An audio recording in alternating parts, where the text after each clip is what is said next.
Even when they're subsevere, you still have to worry about the lightning, the heavy rain that could slow you down if you're trying to do any traveling. But if you can put it off, I would do that. It's a very volatile situation down toward the Gulf Coast, but even farther north where you see the yellows and oranges on our radar, that indicates some very heavy rain. Windshield wipers having a tough time keeping up with it, and therefore poor visibility between Huntsville and Atlanta as we go throughout the morning hours. But again, that line looking more fierce down toward the Gulf Coast. This is where we have more instability to get those storms rotating, coming ashore from the Gulf of Mexico. Then the main line coming through, bringing mainly a damaging wind threat, possibly 70 to 90 mile per hour winds. Also through the Carolinas. Look at that. By 3 o'clock this afternoon, as the kids are stepping off the bus right after school, some of those after school activities could be affected by the wet weather moving on through. And even in the Atlanta metro area, North Georgia, we've had some delays and cancellations of school. And you can see those storms still racing across the Outer Banks of North Carolina later on tonight. High country of North Carolina, some of these winds could be over 80 miles an hour.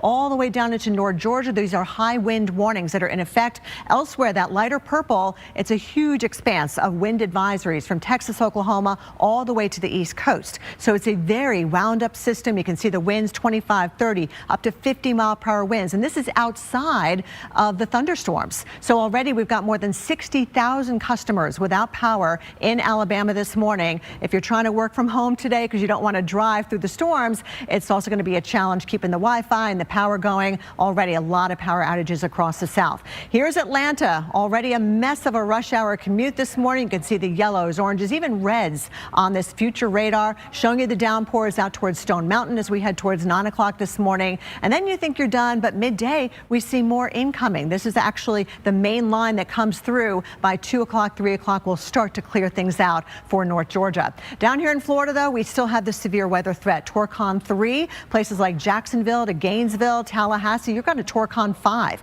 Remember, our tornado condition index, the maximum threat on the scale goes up to 10. So a 5, you need to take note of that. Have a way to get those warnings. And if you can put off travel, if you've got any flexibility, keep an eye on this radar because I-10 lit with storms as we go through the morning hours into the afternoon. You can see them past Tallahassee by the time we get towards 2 o'clock. Jacksonville, it's upon you right around 3 o'clock this afternoon down towards Gainesville, I-75, just a torrential downpour out there like a wall of water moving across. And then Jordan, things will be improving for us as we head towards late tonight.